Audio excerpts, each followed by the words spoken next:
어제 우리가 본문을 보면 다윗이 죽음의 어려움에 처했던 것을 보았습니다. 하나님께 부르짖었고 하나님은 다윗의 부르짖음을 기뻐 들으시고 은혜를 베푸셨습니다. 출애굽 때 보이셨던 능력과 또 신의 산에서 나타나셨던 그 하나님이 다시 나타나셨다라고 다윗은 그렇게 노래했습니다. 어제 전반전의 노래를 마치고 오늘 이제 다윗이 후반부의 노래를 하면서 조금 달라진 분위기가 나온다라는 것을 여러분도 아실 겁니다. 반전이 조금 일어나지요.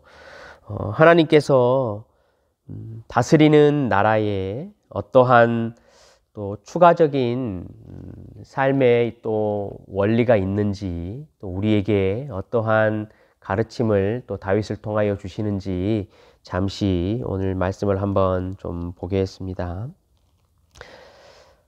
오늘 본문을 여러분 21절부터 쭉 읽어보시면 조금 당황스러운 이야기가 등장하시지요.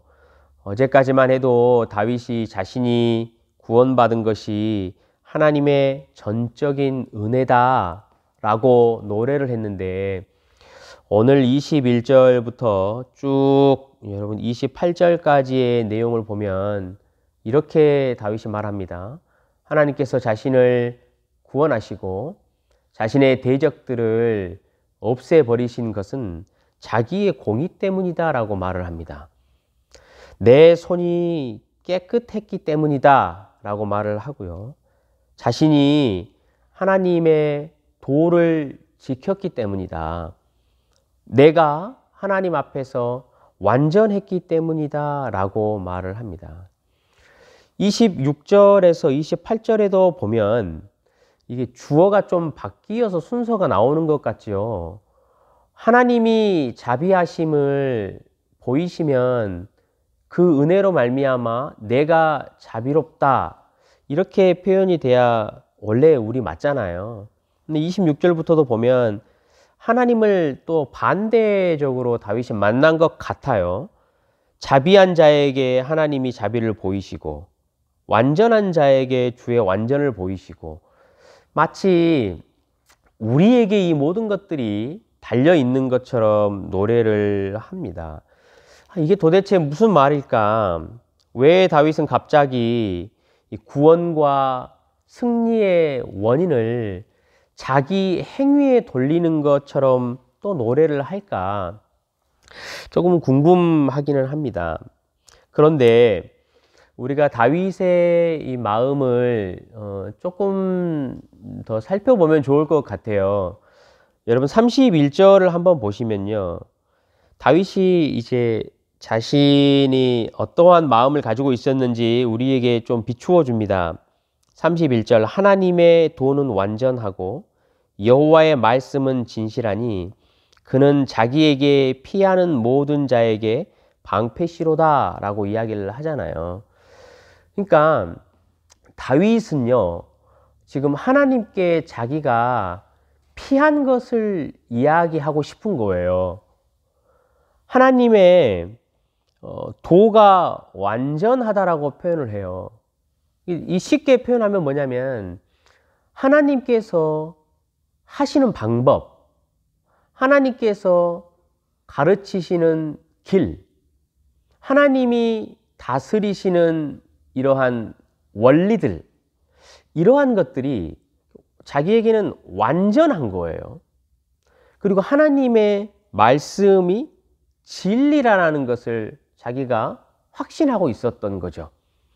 그래서요, 다윗은 환난과 어려움이 있을 때 피할 곳이 없었고 그것을 피할 방법이 없었어요. 오직 하나님만을 의지할 수밖에 없었다라는 거예요. 세상 어디를 찾아봐도 하나님의 방법보다도 자기를 살려줄 방법을 찾지 못했고 세상 어디를 봐도 이 하나님보다 더 진리인 것을 발견하지 못하는 거죠. 다윗은요, 하나님에게로 피한 거예요. 그에게. 정말로 하나님이 필요하고 정말로 하나님이 갈급했다라는 마음을 우리에게 말하는 거죠. 정말로 하나님을 인정하고 정말로 하나님을 신뢰했다라는 것을 우리에게 보여주는 거예요. 하나님이 아니면 자신의 인생에 도저히 탈출구도 없었고 하루하루를 살아가는 것이 불가능했다라는 고백이에요. 그러니까 이것은 철저하게 하나님에게 의탁했다라는 것이지요. 자기 자신이요, 정말로 하나님 앞에 완전하게 모든 것을 행했다라고 말하는 게 아니에요. 정말로 자기가 하나님 앞에 구원받을 만한 도를 가지고 있다, 의가 있다라고 말하는 것이 아니고 자기 자신의 마음이 그만큼 하나님에게 완전히 쏟아졌다라는 것을 이야기하는 거예요. 온전히 자기가 하나님만을 내 마음에 의지했다라는 것을 말하고 싶은 거죠. 하나님에게도 이렇게 말하는 것 같다. 하나님, 제 마음 아시지요? 제가 피할 수 있는 곳은 하나님의 도밖에 없었고 하나님의 진리밖에 없었습니다. 제가 이 상황에서 정말로 하나님이 아니면 내가 돌아갈 곳이 없습니다. 하나님, 제가 그렇게 하나님에게 매달리지 않았습니까? 제 마음 진심을 하나님은 아시지요? 라고 사람들에게 지금 선포하고 가르치는 거예요. 성도 여러분, 다윗이요, 하나님 앞에 부르짖고 기도했잖아요. 하나님이 구원을 해주셨잖아요. 지금 다윗이 오늘 본문에 말하고 있는 것은 이런 말과 똑같아요. 자기는 입술로만 기도한 것이 아니고 자신은 삶으로 하나님께 기도했다라는 거예요. 여러분, 기도는요, 우리가 입술로 하는 게 아니잖아요. 기도는 우리의 삶으로 하는 거예요. 내가 하나님을 의지하고 하나님을 신뢰한다라는 표현이 기도잖아요. 성도가 기도한다라고 하나님을 찾는다라는 것은요, 이제 하나님을 부르짖는 거예요. 그 마음을 보면요, 그 진심을 보면 이 사람이, 그리고 나 스스로도 내가 입술로만 하나님을 기도하는지 내 삶으로 기도하는지 알 수 있어요. 삶으로 기도한다라는 게 무엇이겠어요? 오늘 다윗과 같은 거예요. 하나님을 전적으로 신뢰하는 거예요. 하나님이 우리에게 주신 계시의 말씀들과 예수 그리스도의 복음만이 이게 정말로 진리다라는 사실을 내 삶에 진짜로 인정하냐라는 거예요. 기도는 그거예요. 하나님을 인정하는 거예요. 그렇기 때문에 입술로만 기도하는 것은요, 그것은 가짜 기도예요. 다윗이 그렇게 기도하지 않았다는 거예요. 자신은 삶으로 기도했다라는 거예요. 하나님께 그것을 부르짖었다라는 거죠. 성도 여러분, 성경에 보면 예수님께서요, 중언부언하는 기도를 가르쳐 주셨어요. 이방인들이 그렇게 기도한다 그랬잖아요. 말을 많이 한다라고 말하거든요. 그런데 이 중언부언하는 기도를 해석하는 게 뭐 여러 가지가 있겠지만 그렇게 어렵지 않게 해석할 수 있어요. 그 마태복음에 이제 예수님이 산상수훈의 기도를 가르치실 때 보면 중언부언하지 말라라고 하시면서 가르쳐 주신 기도가 무슨 기도였죠? 주기도문이었잖아요. 그러면 중언부언하는 기도와 주기도문은 반대가 되는 거겠죠. 중언부언하는 기도와 주기도문이 반대니까 우리가 바로 기도를 하나님께 드리고 하나님을 찾는 것은 주기도문을 보면 되잖아요. 우리 주기도문 배웠잖아요. 두 가지로 나눠져요. 전반부는 하나님의 나라와 하나님의 뜻과 하나님의 거룩과 이름을 철저하게 신뢰하는 거예요. 자기가 고백하는 거죠. 근데 거기서만 멈추지 않잖아요. 후반부 내려가면 우리의 기도잖아요. 우리의 양식, 우리의 죄 사해줌, 용서해줌, 우리의 유혹에서 건져주심. 이것은 다시 말하면 사람과의 관계예요. 사람 안에서 나만이 아니고 우리가 함께 양식을 나누고 서로를 용서하고 하는 그런 기도잖아요. 다시 말하면 주기도는요, 입술의 기도가 아니에요. 삶의 기도예요. 삶의 기도. 내가 정말로 지금 하나님이 필요한가? 내가 기도함에 있어 정말로 하나님을 인정하고 하나님을 신뢰하고 있는가? 이것의 증거는요, 입술이 아니에요. 삶이에요.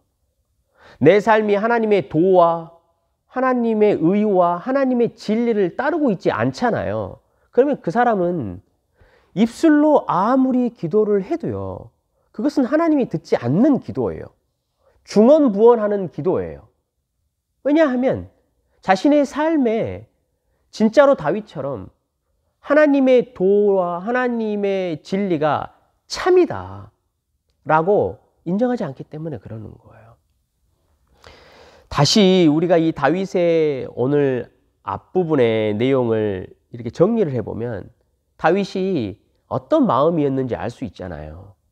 어제 우리가 이야기했듯이 다윗은요, 하나님과 철저하게 가까워지는 것이 목적이었어요.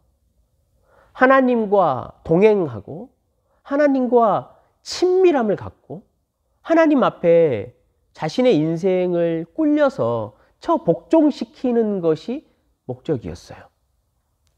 그것이 우리 성도의 삶인 것이죠.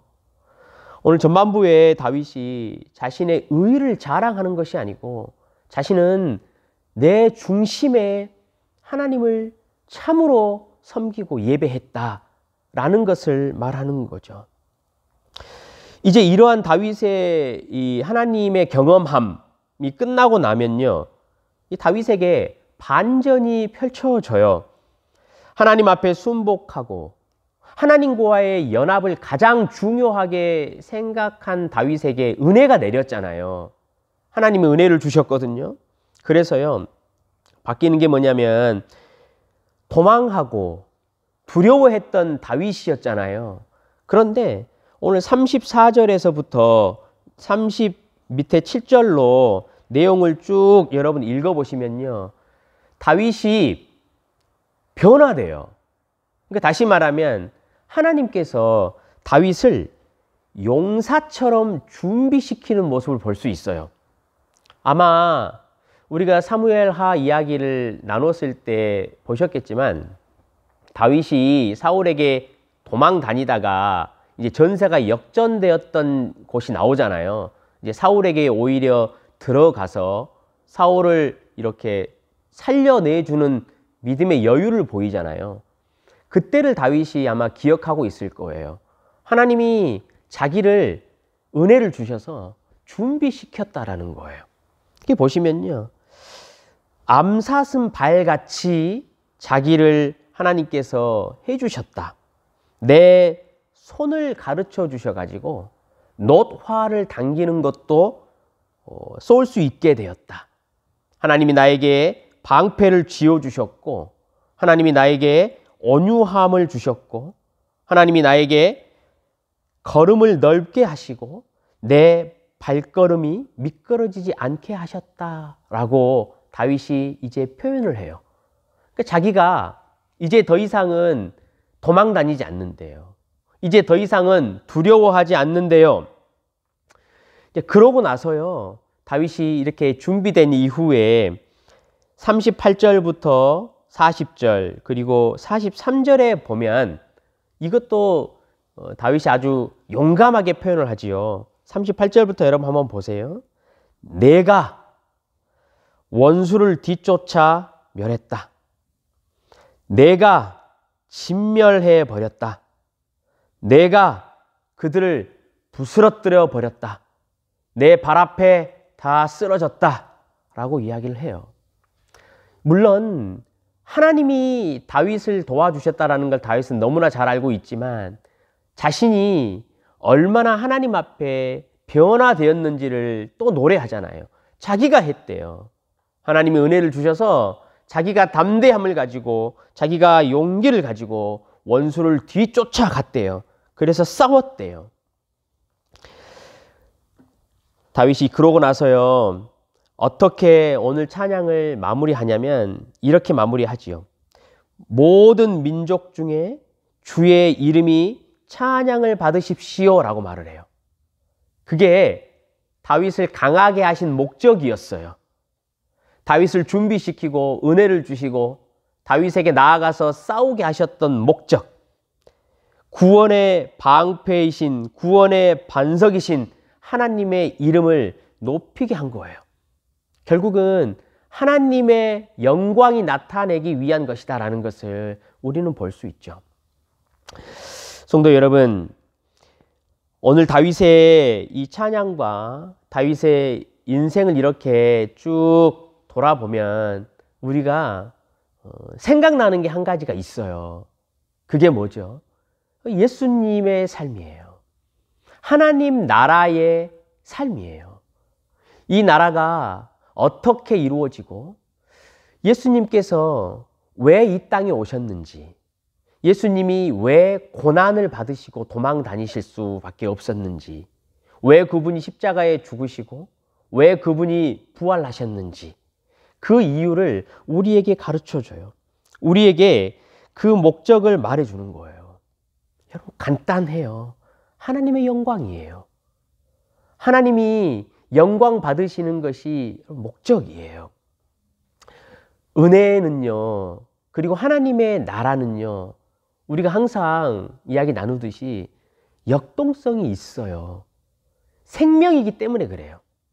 우리에게 예수 그리스도의 복음은요, 부활시켜요. 삶이 살아나게 만들거든요. 그래서요, 역동성이 있어요. 다윗이 살아난 거죠. 그래서요, 하나님이 자기 자신을 준비시켰다라는 걸 알지만 그것을 다윗은 자기가 했던 것처럼 고백해요. 자기가 하나님의 힘으로 내가 대적을 무찔렀다라고 이야기를 하지요. 이게 은혜의 역동성이에요. 성도 여러분, 우리가 예수 그리스도를 알고 예수 그리스도를 믿는다라는 것은요, 이런 흐름이에요. 성경에 보면 이렇게 돼 있잖아요. 내가 예수와 함께 죽고 내가 예수와 함께 부활하고, 그 다음에 여러분 뒤에 뭐가 있어요? 기억나세요? 로마서에 보면요, 그 뒤에도 있어요. 여러분, 내가 예수와 함께 세상의 상속자가 되었다 라고 이야기를 해요. 그러니까 우리는 예수와 함께 죽고 예수와 함께 부활한 데까지 주로 멈추고 싶어요. 왜냐하면 은혜 받으니까 참 좋잖아요. 은혜는 근데 여러분 역동성이 있어요. 그 뒤에 우리에게 또 말씀하시는 거예요. 너가 그리스도와 함께 상속자가 되었다. 또 세상의 상속자가 되었다라는 거예요.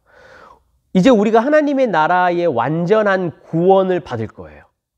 얼마나 여러분 영광스럽습니까? 그런데 그때 예수님이 재림하시기 전까지 우리는 이 세상의 상속자예요. 그거를 저와 여러분이 잘 기억하셔야 돼요.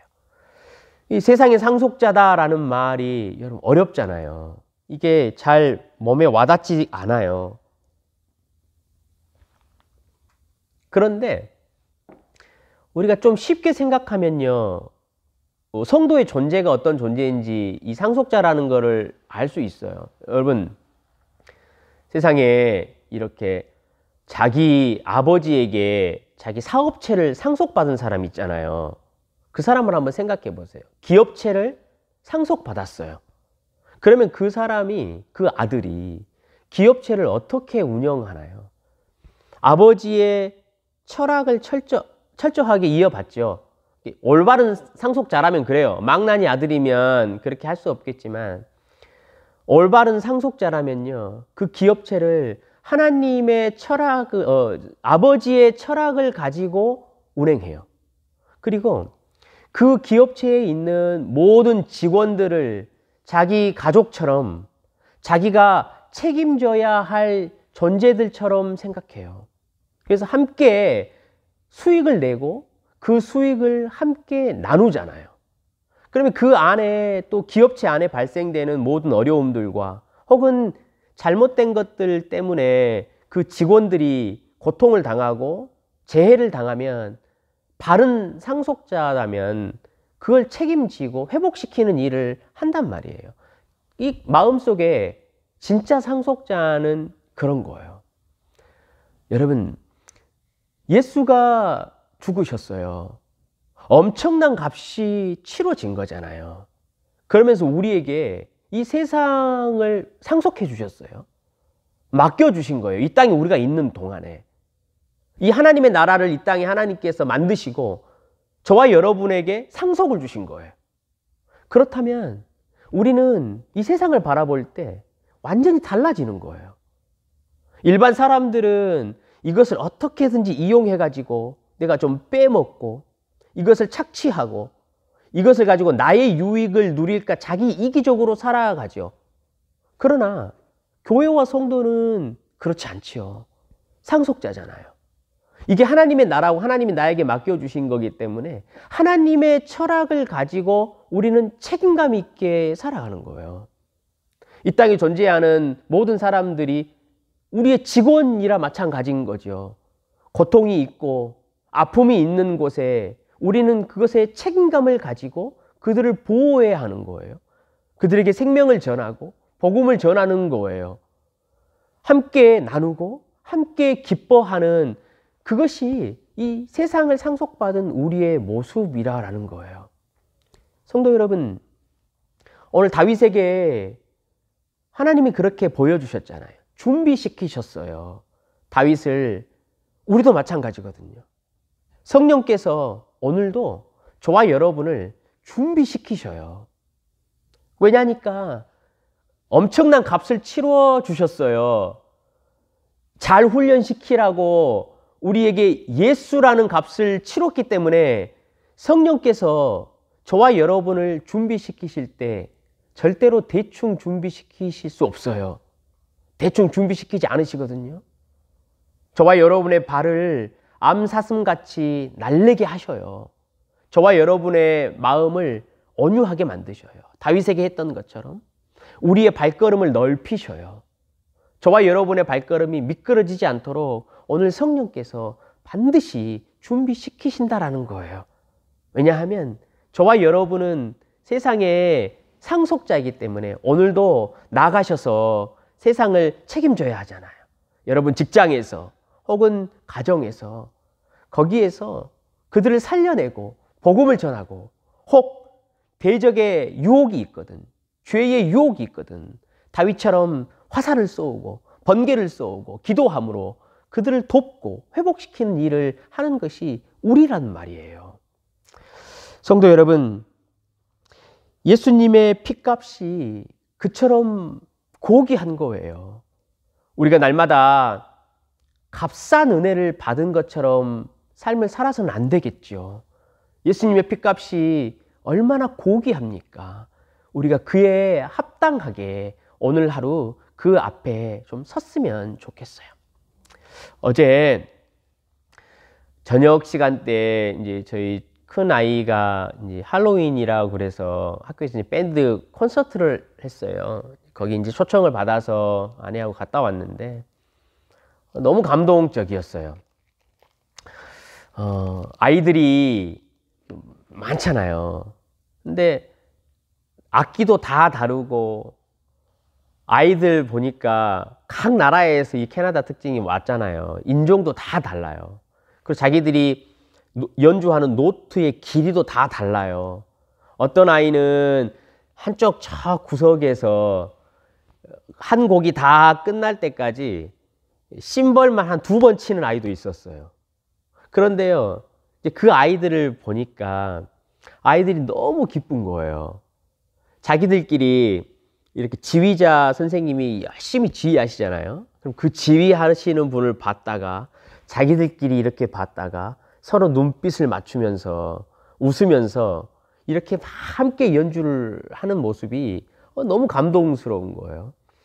자기 심벌이 이렇게 딱 2번 치는 아이도 이렇게 먼 산을 보고 있지 않아요. 처음부터 끝까지 지휘자 선생님과 자기와 함께 연주하는 아이들과 자신이 연주해야 할 노트를 정확히 보고 있는 거예요. 그러면서 박자를 딱 맞춰가면서요, 그 아이가 자기 쳐야 될 때 딱 치고 자기 쳐야 될 때 딱 치는 거예요. 그러니까 이 전체 하모니가 얼마나 멋있어요. 그래서 이게 연주를 딱 빌드업 해 나가잖아요. 딱 빌드업 해 나가다가 마지막에 이제 지휘자 선생님이 막 리액션 해가지고 딱 하고 한 번에 쫙 끝나잖아요. 그러면 부모님들이 전부 다 막 하고 박수를 치는 모습이 너무나 감동스러워요. 제가 새벽 말씀을 준비를 하다가 이제 거기 가서 이제 그걸 보고 왔는데, 저에게 그런 비전이 이제 마음에 생각나는 거예요. 야, 이 연주회 같은 이 모습이 우리 성도들의 소망과 비전이 되었으면 좋겠다라는 거예요. 하나님께서 우리에게 노트를 주셨잖아요. 그죠? 이 완전한 도를 주셨단 말이에요. 이게 완전한 진리잖아요.